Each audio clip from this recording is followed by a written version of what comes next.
মাসলা আরেকটি জেনে নেওয়া ভালো হবে, তা হচ্ছে ফজরের আজান শুনছেন আর সেই সময় আপনার হাতে গ্লাস আছে অথবা এক দুই লোকমা আছে, থালাতে কিছু ভাত আছে, নিয়ে ফেলেছেন আর খাওয়া দাওয়া শেষ করতে যাচ্ছেন, এইরকম যদি হয় তাহলে কি করবেন? সাথে সাথে বন্ধ করে দিবেন, পানিও রেখে দিবেন বা লোকমাটিও রেখে দিবেন খাবারটা নষ্ট করে, নাকি তাড়াতাড়ি করে সেটা খেয়ে ফেলবেন বা সেই এক গ্লাস পানি পান করে নেবেন যেটা আপনার হাতে রয়েছে? এই মর্মে সুনান আবু দাউদ একটি হাদিস রয়েছে, আবু হুরায়রা রাদিয়াল্লাহু তাআলা আনহু থেকে বর্ণিত।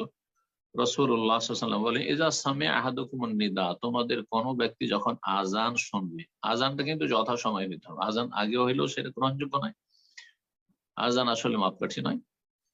আপনার আহ পানাহার থেকে বিরত হওয়ার ক্ষেত্রে, শুভ সাদেকের ক্ষেত্রে, এবং সূর্য ডুবছে যে সময় সেই ইফতার করার ক্ষেত্রেও আজান যদি ঠিক টাইমে